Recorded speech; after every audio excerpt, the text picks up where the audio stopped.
Europe Matin, au cœur de l'info, Julien Pierce. 7h13 sur Europe 1. Bonjour Patrick Pelloux. Bonjour. Président de l'Association des médecins urgentistes de France. Les Français connaissent votre nom depuis 2003. Vous alertiez à l'époque sur les conséquences de cet épisode de canicule qui avait provoqué environ 15 000 décès. 15 ans plus tard, Patrick Pelloux, quelle est la situation dans les services d'urgence alors que depuis quelques jours, la température atteint 40 degrés par endroit? La situation est très compliquée au niveau des services des urgences et est très difficile parce que depuis la canicule de 2003, il y a eu une augmentation considérable de la fréquentation des services des urgences. Donc, tous les services d'urgence ont eu une augmentation de leur activité et pas d'augmentation de moyens. Non seulement au niveau du service des urgences, mais au niveau de l'hôpital. Est-ce qu'il y a d'ores et déjà, là, au moment où l'on parle, un afflux de patients à cause de la vague de chaleur? Quelques-uns, c'est le début. C'est une canicule un peu spéciale cette année. Les canicules sont de différentes formes. Vous avez celles qui sont extrêmement rapides, et comme celle de 2003, et qui avait tué énormément de gens très rapidement parce que la température était montée. Et donc les organismes ne s'étaient pas habitués. Là, c'est une canicule qui est assez lente, en fait. Elle est en train d'épuiser doucement les organismes. Donc on ne sait pas comment ça va évoluer sur les afflux des malades aux urgences. Mais ce qu'il y a de sûr, c'est qu'il commence à y avoir les premières conséquences, notamment chez les sans domicile fixe et notamment chez les personnes âgées et polypathologiques. Des premiers décès vous sont remontés? Non, pour l'instant non. Il doit y en avoir, mais ils sont comme en fait il n'y a pas de surmortalité, on la voit pas pour l'instant. Mais qu'il y ait des conséquences sur la mortalité, ça c'est hélas inhérent à toute canicule. On avait mieux géré la canicule de 2006 que celle de 2003, et on avait eu pourtant 7000 morts par exemple. Est-ce que vous avez d'ores et déjà eu des signalements de défaut de prise en charge en raison des temps d'attente qui s'allongent? Non, il n'y a pas de défaut de prise en charge. Il y a des prises en charge retardées parce que justement on manque. On a fait un sondage avec l'association des médecins urgentistes pour savoir comment se passait le travail au niveau des services des urgences. Il y a 80% des services des urgences où il y a un problème pour faire les plannings, c'est-à-dire pour savoir qui va travailler. Et donc ça se ressent sur la prise en charge des malades qui attendent parce que parallèlement, vous avez de moins en moins de lits d'hospitalisation. Alors par exemple, la CGT dénonce une situation insoutenable, par exemple aux urgences de l'hôpital Lariboisière à Paris, l'un des plus gros services de France, personnel en sous-effectif, un départ en vacances sur 2 par remplacé, entre 6 et 10 heures de temps d'attente certains jours. Cette situation, Patrick Pelloux, elle est due quoi à la canicule ou c'est un problème de fond? Non, il y a un problème de fond, mais on a un vrai problème de fond avec les urgences, qui se souligne et qui s'aggrave avec l'afflux supplémentaire dû à la canicule. C'est là où les pouvoirs publics ne sont pas au mieux de leur présence à nos côtés. Ce que vous voulez dire, c'est que le plan canicule, qui est réédité chaque année, n'est pas à la hauteur Non, il ne sait pas qu'il n'est pas à la hauteur, c'est un plan de papier. Quand on a dit à la ministre à peu près vers le mois de novembre qu'il fallait préparer l'été, elle a fait ce qu'elle pouvait, et en fait, tant que vous ne débloquerez pas des moyens et que vous n'aurez pas une réforme de fond sur l'organisation, sur la façon de penser les urgences en France, on continuera à avoir une augmentation, les gens continueront à attendre au niveau des salles d'attente des urgences et on restera très 20e siècle.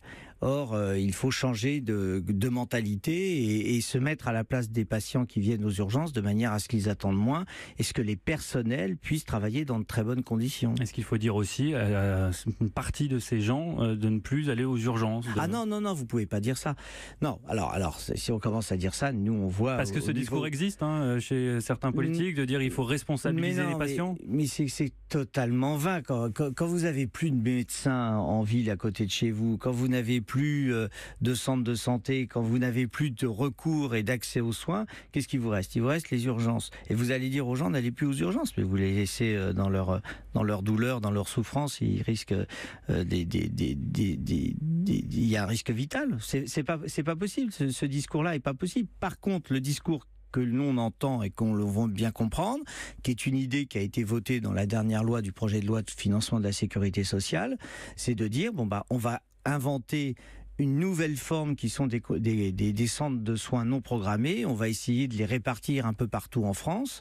Là où il n'y a plus rien, on va en mettre de manière à avoir un accès aux soins qui soit augmenté. Alors justement, ces centres de soins dits non programmés, j'explique à nos auditeurs qui ne savent pas ce que c'est. Ce sont des centres où il y a des médecins qui ne sont pas forcément urgentistes. Voilà. C'est ça, pour accueillir... Des médecins, des infirmières, un plateau technique, de la biologie, c'est-à-dire, alors pour faire simple, on réinvente les anciens dispensaires, mais on les modernise. Et ça, vous êtes favorable à cela ? Vous pourrez faire baisser la fréquentation des urgences avec deux modes politiques. Un mode de politique sur les préventions et des grandes campagnes de prévention, je pense notamment aux accidents du travail par exemple, et puis avec un accès aux soins qui est augmenté. Il y a une autre piste qui est envisagée par le gouvernement dans la réforme des urgences qui est attendue aux alentours de la rentrée, c'est inciter les patients à d'abord appeler le SAMU pour une première évaluation. Non. Ça, le SAMU a déjà suffisamment de travail. Il faut pas créer une nouvelle filière. Non, quand vous dites non, c'est pas dans le programme ou c'est non, votre réaction ? Non, c'est ma réaction. C'est ma réaction. Il y a suffisamment de travail. Il faut sacraliser les urgences. Vous n'allez pas faire que le SAMU va gérer tout le système de santé. Ça serait complètement idiot et c'est pas pour ça qu'il a été créé.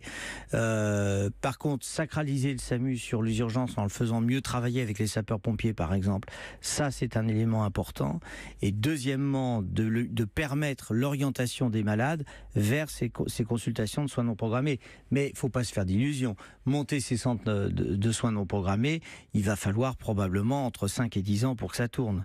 Donc là, c'est du long terme. Et ce ne serait pas aussi une manière de justifier la fermeture de petits centres d'urgence ruraux ? Il ne faut pas enfermer. Non, faut pas enfermer. Je veux dire, la France, 67 millions d'habitants, la situation géographique la plus disparate sur la planète, etc. Et on n'a plus que 649 services d'urgence. Où est-ce qu'ils veulent nous emmener ? À ce qu'on ait un service d'urgence par région ? Mais c'est complètement idiot. C'est complètement idiot. Et surtout, ce qu'il faut que vous sachiez là, c'est qu'on a énormément de médecins urgentistes qui s'en vont, qui arrêtent le métier. Alors justement, je voulais en venir avec vous parce qu'il y a plusieurs raisons à ces départs de médecins urgentistes. Depuis le début de l'année, il y a un décret qui plafonne la rémunération des intérimaires, jugée excessive cette rémunération. Mais dans les faits, certains chefs d'établissement continuent de payer des gardes plusieurs milliers d'euros par jour pour pouvoir remplir leur planning. Ça paraît totalement aberrant comme situation et pourtant, c'est la réalité. C'est la réalité parce qu'on a engendré une pénurie, en fait. On a voulu faire une spécialité avec des règles du jeu, là encore, du XXe siècle. Donc cette spécialité qui a été créée, elle fait que vous avez une diminution de la possibilité des médecins de venir travailler aux urgences ou de venir travailler aux urgences et de repartir dans leur spécialité d'origine. Je pense notamment à la médecine générale. Donc du coup, ça fait que les recrutements et le nombre de personnels qui peuvent y venir travailler, c'est raréfié. Donc du coup, ce qui est rare est cher. Vous avez les boîtes d'intérim qui se sont lancées dans la faille. Et en effet, il y a un dumping social avec des médecins qui viennent. Alors il y en a d'un côté qui travaillent pour 300 € la nuit, puis d'autres qui travaillent la nuit pour 1500 à 2000. Ouais, et ça touche aussi des médecins titulaires qui décident de démissionner pour devenir intérimaires. Bien sûr. Agnès Buzyn, la ministre de la Santé, parle de mercenaires. Le mot est fort. Vous êtes d'accord avec elle ? Bien sûr, c'est du mercenariat. Vous savez, quand l'association des médecins urgentistes est née en 1998, c'était déjà l'une de nos préoccupations. Les médecins qui étaient itinérants et comme ça, je crois que c'est pas la solution, même pour eux, je pense pas que ça soit la solution, mais actuellement c'est ce qu'il y a de plus rentable. Donc évidemment, ces médecins-là qui sont souvent jeunes se disent je vais aller là où je suis le mieux payé et là où il y aura moins de contraintes par rapport à l'institution hospitalière, puisque vous venez, vous faites votre vacation et vous vous en allez. Patrick Pelloux, c'est quoi la solution si en 3 mots, en 3 phrases, vous pourriez rebâtir les urgences, qu'est-ce que vous nous diriez ce matin ? En 3 mots ? Non, un peu plus. Non, le premier mot, c'est la coopération entre les systèmes. C'est-à-dire que la coopération entre les systèmes, ça veut dire que bien sûr l'hôpital doit s'ouvrir à la ville, mais la ville doit s'ouvrir à l'hôpital. C'est-à-dire qu'il faut que les deux systèmes fonctionnent vraiment ensemble. Il faut qu'il y ait une meilleure coopération entre les sapeurs-pompiers et les systèmes d'urgence. Deuxièmement, il faut augmenter l'accès aux soins. L'augmenter l'accès aux soins, c'est par exemple, moi je crois, et il faut faire vivre cette idée des consultations de soins non programmés, de manière à augmenter la possibilité pour nos concitoyens d'avoir un accès aux soins. Et troisièmement, c'est débloquer et avoir un véritable débat sur ce qu'est le système de santé en France et lui donner les moyens, parce qu'il n'y a pas que les urgences dans le système de santé. Il y a tout le reste et il faut tenir compte de tout le reste. Les urgences, ce n'est pas un hôpital dans l'hôpital, il y a une globalité à comprendre sur l'hôpital. Une dernière question, Patrick Pelloux. Qu'est-ce que vous conseilleriez aux personnes qui nous écoutent et qui souffrent de la chaleur ? De bien écouter les spots parce qu'ils sont bien faits, qui sont diffusés à l'heure actuelle sur tous les médias, y compris sur Europe. De pas rester tout seul, de bien boire, de se poser la question de savoir comment va le voisin qui est pas bien, d'alerter tout de suite s'il voit un SDF qui est en pleine chaleur et d'alerter les sapeurs-pompiers ou le SAMU pour qu'on le mette à l'ombre et qu'on lui permette de se rafraîchir. Et surtout, concernant les sportifs, je le redis parce que ça c'est vraiment important, n'allez pas faire de sport en pleine canicule, c'est suicidaire. Merci Patrick Pelloux d'avoir été mon invité ce matin sur Europe 1, président de l'association des médecins urgentistes de France. Merci. Et à bientôt. 7h